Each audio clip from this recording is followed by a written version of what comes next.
My first introduction to the Arkham series started with Batman Arkham City when I was 10 years old. I started new game on my older cousin's PC, and there was something so disturbing about this game that made me scared of playing it, even though it's not a horror. Something about Hugo Strange's face at the beginning, this room, the music, setting, and other characters' design. Yeah, many years later I'm not afraid of all these things anymore, but still you can see people on the internet creeping out because of the screen glitch from Arkham Asylum or this moment from Arkham Knight.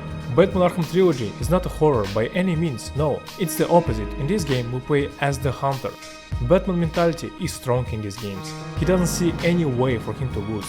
He's not afraid of any monster, no matter the size or the looks. Nevertheless, Batman Arkham is considered as the scariest non-horror game series. But why? Considering the fact that we play as Batman, the bravest superhero who could defend himself from any creature. We have all the required gadgets and tech, but still, there is something disturbing about this world.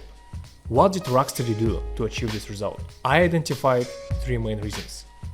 Firstly, feeling of isolation. Mostly this applies to the Arkham Asylum. Constant feeling of being watched. And lastly, element of surprise.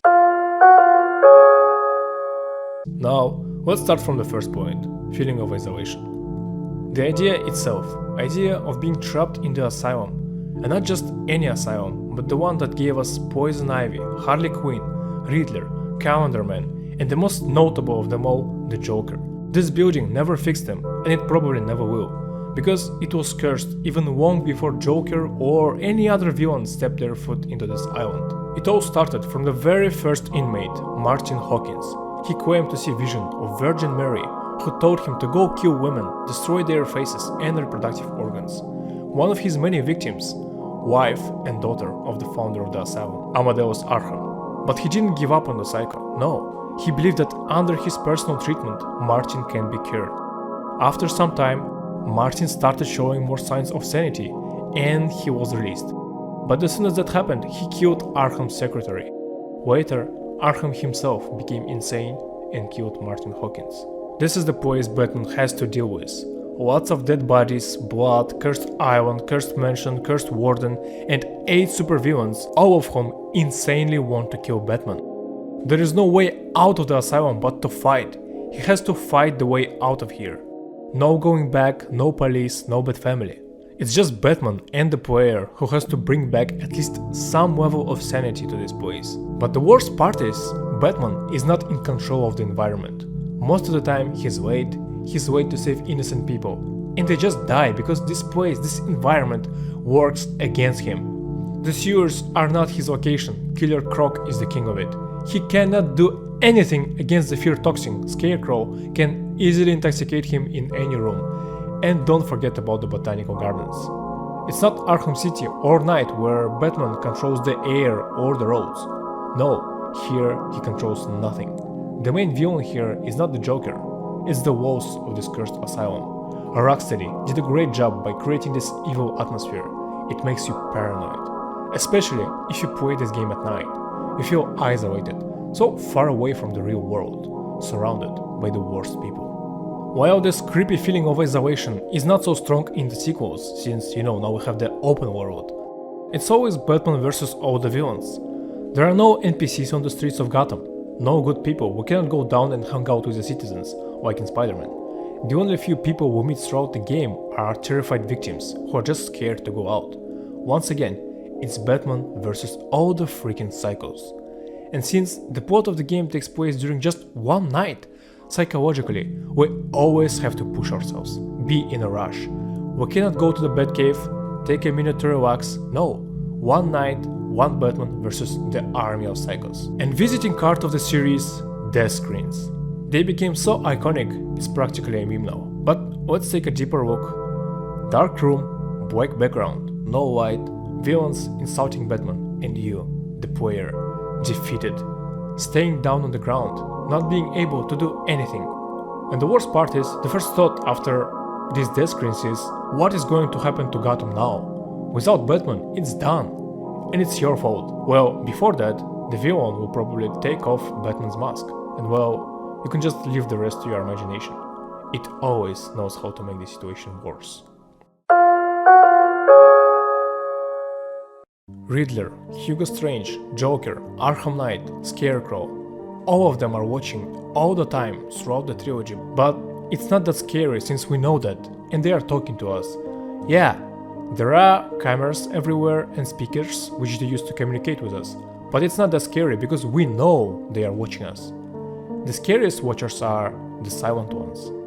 And if you had this strong, intense feeling of being watched while playing any of these games, you were right. In Arkham Asylum, you can find Scarecrow's secret hideout under the elevator, with pictures of Batman the moment he entered the island. Isn't that creepy? From the start of the game, this maniac was stalking you, taking pictures.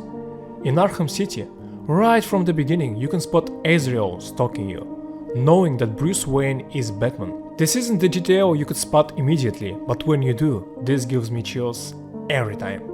Throughout the game, Azrael is watching, observing, and studying you. In Arkham Knight, well, the Arkham Knight is watching you, even before you officially meet him. Also, if I'm not mistaken, somewhere in the Arkham Knight's HQ there should be his room where you could find pictures of Batman and Robin, like the ones from Scarecrow's hideout. But during the process of making this video, I couldn't find this room or any information about it, so this might be Mandela effect. Correct me if I'm wrong. Element of surprise.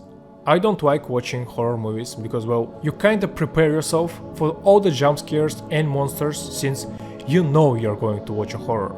It doesn't surprise you because you've been waiting for it.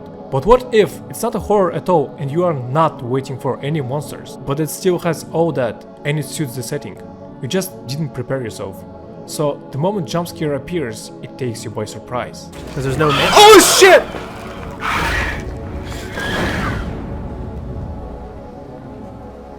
This moment became so legendary and unexpected.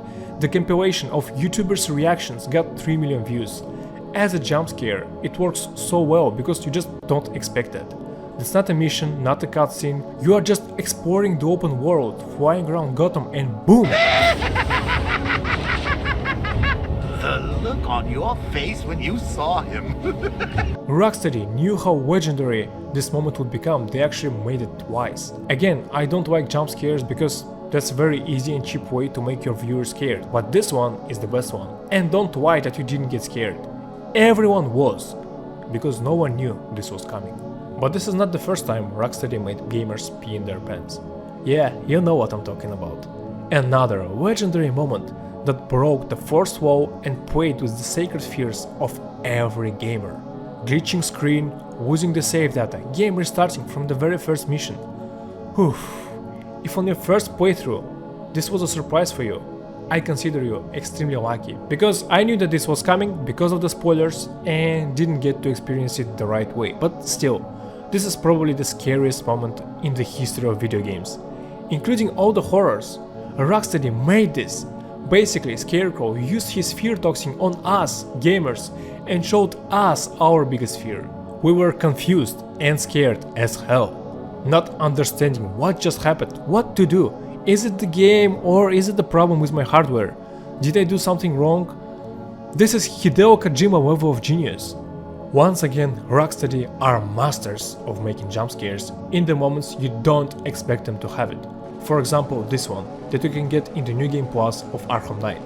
Usually, developers don't add any change to the cutscenes or the gameplay in New Game Plus, therefore this time you are not expecting Joker to do this.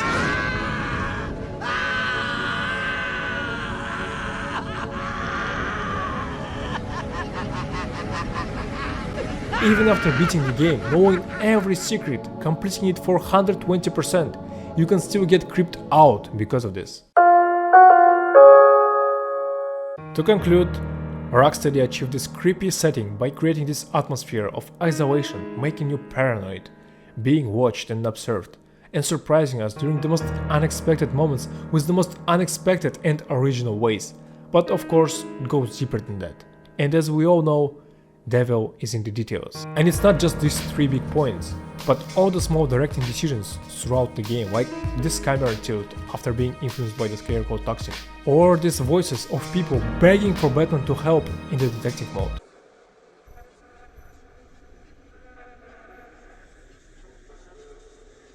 or Joker messing up with Batman's mind, creating these creepy visions. All of that sums up and gives us the scariest, creepiest non-horror game series. God, I love Batman Arkham, and I hope that one day this iconic franchise will return with more epic stories to tell. Thank you for watching this video, and remember, be a goldfish, be curious, not judgmental.